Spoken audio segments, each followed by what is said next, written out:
Welcome to exam गुरुजी भाई Arvind sir. Uttar Pradesh police भर्ती assistant operator के लिए रीजनिंग टेस्ट चलाया जा रहा है दोस्तों, प्लस मैथ का टेस्ट चलाया जा रहा है। सभी का टेस्ट चल रहा है, लेकिन यह रीजनिंग का टेस्ट है दोस्त। और आप लोगों के लिए वही प्रश्न आते हैं जो आपके पेपर के लिए रामबाण साबित होंगे। तो दोस्तों, अगर आप लोग अभी तक चैनल पर जुड़े नहीं हैं, नए हैं, तो चैनल पर अभी के अभी जुड़ जाइए। ये टारगेट है कि असिस्टेंट ऑपरेटर 100% अगर आप तन मन से मेहनत करेंगे तो एक वर्दी जरूर लेंगे। तो बस आप लोग लगातार जुड़े रहिएगा दोस्त। अगर किसी को कोई प्रॉब्लम हो तो हमें ज़रूर बताना, मैं उसका सॉल्यूशन करने की कोशिश करूँगा। तो चलिए एक एक प्रश्न देख लेते हैं। पहला प्रश्न आपके सामने है। एक महिला की ओर संकेत करते हुए साइमन ने कहा, वह मेरे पिता की एकमात्र बहन। अब पिता की जो बहन होती है उसे क्या कहते हैं पता होना चाहिए। पिता की बहन को हम बुआ कहते हैं। और बहन की पुत्री और बुआ की पुत्री, बुआ की जो पुत्री होती है उसे हम क्या कह देंगे, फुफेरी बहन। फुफेरी बहन, तो वह महिला साइमन से किस तरह संबंधित है, फुफेरी बहन, जो कि ऑप्शन नंबर बी बिल्कुल करेक्ट हो जाएगा। अगला प्रश्न आपके सामने है। यदि परसों शुक्रवार था तो आगामी परसों के बाद तीसरा दिन कौन सा होगा। मैं इसे आज का दिन मानता हूँ। ये कल, बीता हुआ कल, और ये परसों, और इस दिन क्या था दोस्तों, शुक्रवार था, शुक्रवार था। तो आगामी परसों के बाद, तो ये आज का दिन है, तो ये कल का दिन, ये आगामी परसों का दिन हुआ कि, और आगामी परसों के बाद तीसरा दिन क्या होगा। तो फिर तीसरा दिन, पहला दिन, दूसरा दिन, तीसरा दिन। अगर ये शुक्रवार है तो ये शनिवार, ये रविवार, ये सोमवार, ये मंगलवार, ये बुधवार, ये बृहस्पतिवार, ये शुक्रवार। तो इसका करेक्ट आंसर होगा ऑप्शन नंबर बी, शुक्रवार। जिस तरीका से मैं बता रहा हूँ वही तरीका अगर आप फॉलो करेंगे 100% सिलेक्शन होने वाला है दोस्त। ऑप्शन नंबर बी बिल्कुल सही हो जाएगा। अगला प्रश्न आपके सामने। एक खास कोड में रेल को 5796 में लिखा जाता है, टेप को 3748 लिखा जाता है, तो उस कोड में पियर को कैसे लिखा जाएगा। तो दोस्तों PAIR को क्या लिखा जाएगा। तो यहाँ पे देखेंगे दोस्त, P तीसरे नंबर पर है और P को यहाँ क्या लिखा गया, 4, तो 4 लिख देंगे। ऐसे आप देखेंगे ये दूसरे नंबर पर है यहाँ पे, और यहाँ दूसरे नंबर पर क्या लिखा गया, 7, तो 7 लिख देंगे। फिर आई देखेंगे तो आई यहाँ पे तीसरे नंबर पे है, तो यहाँ तीसरे नंबर पर 9 है, तो 4 7 9 केवल ऑप्शन नंबर ये में दिख रहा है, जो कि ऑप्शन नंबर ये बिल्कुल करेक्ट हो जाएगा। अगला प्रश्न आपके सामने। 9 दिन पहले मोहिनी सिनेमा देखने गई। वह केवल बृहस्पतिवार को ही सिनेमा देखने जाती है। आज सप्ताह का कौन सा दिन है। दोस्त, वह बृहस्पतिवार को सिनेमा देखने जाती है और 9 दिन पहले गई थी। तो ये आपको पता होगा, ये 100% पता होगा कि फिर 7 दिन के बाद फिर बृहस्पतिवार आया होगा। फिर 7 दिन के बाद बृहस्पतिवार आया होगा, तो इस दिन फिर बृहस्पतिवार पड़ा होगा, और 9 दिन में केवल 2 दिन और बढ़ा दीजिए। बृहस्पतिवार के बाद शुक्रवार और शनिवार। तो इसका करेक्ट आंसर क्या होगा, ऑप्शन नंबर ये बिल्कुल करेक्ट हो जाएगा। अगला प्रश्न आपके सामने है, इसका उत्तर आपको देना है। निम्नलिखित शब्दों में से विषम शब्द को चुनना है कि इसका विषम शब्द क्या होगा, फटाफट इसका बताना है। तो दोस्त, कुरुक्षेत्र जो है, पानीपत जो है, हल्दी घाटी है, ये सभी कहाँ पड़ते हैं, ये पड़ते हैं दोस्तों हरियाणा में है। लेकिन जो सारनाथ है ये यूपी में पड़ता है। तो इसका करेक्ट आंसर होगा ऑप्शन नंबर बी बिल्कुल करेक्ट हो जाएगा। अगला प्रश्न आपके सामने। एक कक्षा में मोहन का स्थान ऊपर से 7वां और नीचे से 26वां, ऊपर से 7वां नीचे से 26वां, तो कक्षा में कुल कितने विद्यार्थी हैं। ऊपर से भी गिना गया है, नीचे से भी गिना गया, इसलिए क्या हुआ कि सोहन का 2 बार नाम गिना गया है, तो इन दोनों को जोड़कर 1 माइनस कर देंगे। तो 26 और 7 आप जोड़ेंगे तो होगा 33, और 33 से 1 घटाएंगे तो इसका आंसर होगा ऑप्शन नंबर बी 32 करेक्ट हो जाएगा। अगला प्रश्न आपके सामने है। यदि पुस्तक को घड़ी कहें और घड़ी को बैग कहें और बैग को शब्दकोश और शब्दकोश को खिड़की कहें, तो पुस्तक ले जाने के लिए किसे प्रयुक्त करेंगे। पुस्तक ले जाने के लिए हम बैग का प्रयोग करेंगे दोस्तों, बैग का, और बैग को क्या कहें, बैग को शब्दकोश। तो इसका करेक्ट आंसर होगा ऑप्शन नंबर डी, शब्दकोश करेक्ट आंसर हो जाएगा। अगला प्रश्न आपके सामने है दोस्तों, इसका उत्तर आपको देना कि गीता सीता से अधिक सुंदर है। तो मैंने लिख दिया गीता और सीता से अधिक सुंदर है, तो सीता से अधिक सुंदर कर दिया मैंने, क्योंकि ऊपर वाले को ज़्यादा सुंदर और नीचे वाले कम, ये समझना है। सीता से अधिक सुंदर, लेकिन रीता जितनी सुंदर नहीं है। कहने का मतलब रीता सबसे ज़्यादा सुंदर है। अब आप देखेंगे इसमें लिखा गया है रीता जितनी सुंदर नहीं है, तो सीता रीता से ज़्यादा सुंदर है। सीता जो है रीता से ज़्यादा सुंदर है। ध्यान से देखो, रीता से ज़्यादा क्या सुंदर है सीता, पहला क्या है गलत। सीता गीता जितनी सुंदर नहीं है। सीता जो है गीता जितनी सुंदर नहीं है। 100% सीता जो है वो गीता जितनी सुंदर नहीं है, क्योंकि गीता सीता से ज़्यादा सुंदर है। तो ऑप्शन नंबर बी क्या हो जाएगा सही। गीता रीता से ज़्यादा सुंदर है। गीता जो है रीता से ज़्यादा सुंदर है, ये गलत हो जाएगा, क्योंकि रीता ज़्यादा सुंदर है ना कि गीता। और रीता गीता जितनी सुंदर नहीं है। रीता जो है गीता जितनी सुंदर नहीं है। तो इसमें 2 ऑप्शन सही हो रहा है मेरे भाई, ये समझना है। ऑप्शन नंबर बी भी सही है और ऑप्शन नंबर डी भी सही है। तो इसका करेक्ट आंसर होगा ऑप्शन नंबर बी और डी, दोनों सही है। इसका एक और साथ, तो इसका करेक्ट आंसर होगा ऑप्शन नंबर बी और डी, दोनों सही है। यदि राम श्याम से अधिक धनवान है परंतु उतना नहीं जितना मोहन है, तो श्याम क्या है, इसे आपको बताना। इसका उत्तर वैसे है सेम, तो इसका उत्तर आपको कमेंट बॉक्स में देना है। दोस्तों इसका उत्तर क्या होगा, कमेंट लिखने के बाद ABC लिख देंगे, हमें समझ में आ जाएगा। अगला प्रश्न आपके सामने, 30 छात्रों की कतार में अंजू का क्रम प्रारंभ से 13वां है, तो अंत से क्या क्रम होगा। तो दोस्तों जब ऊपर से दिया जाए और नीचे से पूछा जाए, या नीचे से दिया जाए ऊपर से पूछा जाए, तो जो पूरी संख्या दी जाए उससे माइनस करके 1 प्लस कर देंगे। तो पूरी संख्या है 30, और जब माइनस करेंगे तो होगा दोस्त कितना 17, और 17 में 1 प्लस कर देंगे, जो कि करेक्ट आंसर होगा ऑप्शन नंबर बी 18, इसका करेक्ट आंसर हो जाएगा। अगला प्रश्न आपके सामने, राकेश नितिन से लंबा है।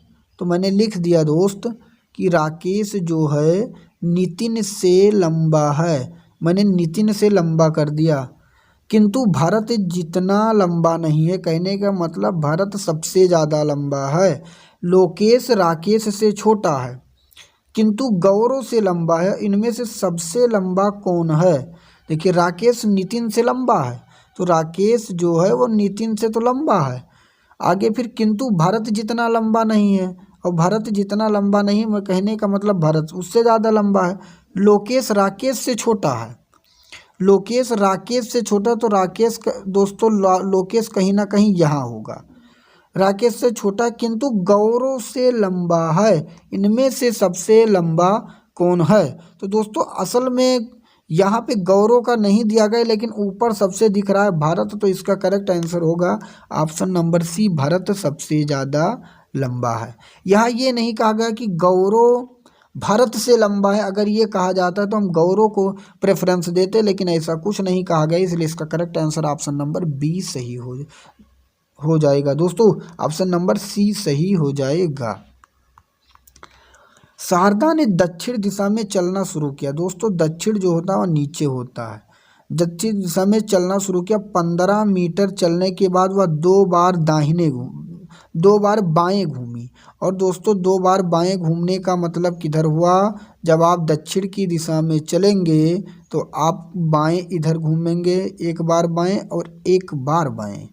तो वह अपने प्रारंभ स्थान से कितनी दूर पर है। तो ये 15 और ये 15 कट गया, वह इतनी दूरी 15 चल गई, और 15 मीटर किधर चली, वो पूरब चली, जो कि ऑप्शन नंबर बी करेक्ट हो जाएगा।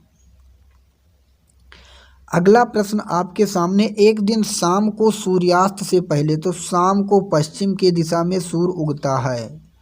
पश्चिम के दिशा में सूर्य उगता है, ये आपको ध्यान रखना है। और प्रकाश इस तरह फेंकेगा, यहाँ 2 बंदे खड़े हैं और उनकी परछाई किधर पर बनेगी, इधर बनेगी। अब ये देखना है दोस्त कि पहले 2 मित्र रमन और अर्जुन आमने सामने बैठकर बातचीत कर रहे हैं। यदि रमन की परछाई ठीक उसके बाईं ओर पड़ रही है, रमन की परछाई ठीक उसके बाईं ओर पड़ रही है। अगर रमन इधर होगा तभी ठीक उसके बाईं ओर पड़ रही है। ध्यान से देखिएगा, अर्जुन इधर होगा तभी अर्जुन के बाईं ओर, अर्जुन का इधर बायां हाथ होगा, इधर दाहिना हाथ होगा, तो अर्जुन के बाईं ओर पड़ रही है। तो अर्जुन का दिशा की ओर, अर्जुन के किस दिशा की ओर मुख है? तो यह कौन सा दिशा है दोस्त? नीचे की तरफ। ये है दक्षिण दिशा, जो कि ऑप्शन नंबर बी सही है। अगर रमन का पूछा जाता तो रमन ऊपर देख रहा है तो रमन का उत्तर होता।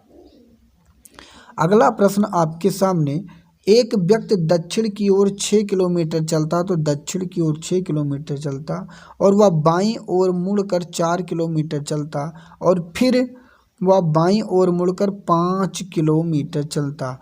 अब उसका मुख किस दिशा में है? दोस्तों ये कौन सा ऊपर वाला कौन सा दिशा है? उत्तर, जो कि ऑप्शन नंबर डी बिल्कुल करेक्ट हो जाएगा। अगला प्रश्न है, यदि 15 फरवरी 2000 को रविवार था तो 15 जनवरी 2013 को कौन सा दिन होगा? 2000 और 2013 में देखा जाए तो कितना दिन हर वर्ष उसी दिन का अगर पूछा जाए तो एक दिन आगे होता है। अगर जैसे मैं पूछूं, अगर 2001 को रविवार था, 5 जनवरी 2001 को रविवार था, तो 5 जनवरी 2002 को क्या होगा? तो आप कहेंगे सोमवार। तो इसका अंतर देखेंगे क्या हुआ? 13। इसका अंतर क्या हुआ? 13। और 20 में एक लीप वर्ष है, एक और जोड़ देंगे, और 20 के बाद किस में लीप वर्ष आएगा दोस्तों? तो दोस्तों 2000 में एक लीप वर्ष है, इसे जोड़ेंगे, फिर 2004 में एक लीप वर्ष होगा, उसे जोड़ेंगे, और 2008 में एक लीप वर्ष होगा, उसे जोड़ेंगे, और एक 2012 में लीप वर्ष होगा, उसे जोड़ेंगे। अब इसे कुल ऐड करेंगे, 13 एक 14, 15 16 17, 17, और फिर 17 को 7 से भाग दे देंगे, 7 दूनी 14, कितना बचा? 3, और 3 दिन अगर दोस्तों किस दिन से? रविवार से आगे कर देंगे, तो रविवार से 3 दिन आगे कहने का मतलब बुधवार इसका करेक्ट आंसर होगा, जो कि ऑप्शन नंबर सी में दिया गया है। कुछ नहीं करना है, पूरा अंतर देखना है, जितना लीप वर्ष है उसे देखना है, कुल ऐड करके 7 से भाग देना है, जितना बचे उसमें उतना दिन आगे कर देना है। अगला प्रश्न आपके सामने, एक मैदान में कुछ बतख और बकरे हैं, कुल मिलाकर 77 सिर और 224 पैर हैं, तो बतखों की संख्या कितनी है?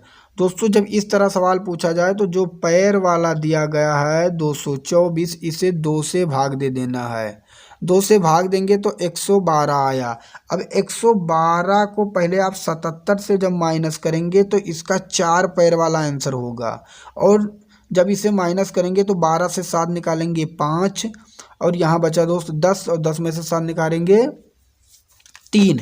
तो अगर पूछा जाता 4 पैरों वाला, 4 पैरों वाला कौन है? बकरा। अगर पूछा जाता बकरों की संख्या कितनी है तो 35 बताते, लेकिन पूछा गया बतखों की संख्या, तो फिर से जो आया है दोस्तों, पता है कि कुल 35 दोस्तों हैं। अगर 35 यहाँ 77 से पुनः फिर 35 आपको माइनस कर देना है, और जैसे आप इसे माइनस करेंगे दोस्त, जैसे आप माइनस करेंगे तो 7 से 5 निकालेंगे तो क्या होगा? 3 बचेगा, और यहाँ 7 से 3 निकालेंगे तो क्या बचेगा? 4 बचेगा।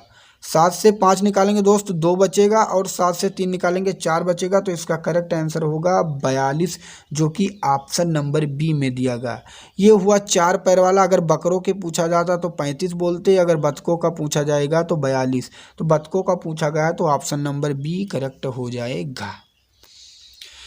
अगला प्रश्न आपके सामने, 5 बजे से 6 बजे के बीच घड़ी की दोनों सुइयां कितने बजे एक ही दिशा में होंगी? अगर एक ही दिशा में पूछा जाए तो आपको कुछ नहीं करना है, जो आगे समय दिया जाएगा उससे 60/11 से गुणा कर देना है। अगर एक ही दिशा, एक ही सीधी रेखा में पूछा जाए तो कुछ नहीं करना है, केवल 60/11 से गुणा कर देना है, तो 5 छक 30, तो हुआ 300/11, और समय कितना दिया गया था? आगे 5, तो आगे 5 जोड़ देना है, तो लिख देना है 5 सही, या 5:300/11 करेक्ट आंसर, जो कि ऑप्शन नंबर डी सही हो जाएगा। अगला प्रश्न आपके सामने, एक घड़ी में 4:30 हुए हैं, यदि मिनट की सुई पूरब की ओर है तो घंटी की सुई किस दिशा में होगी।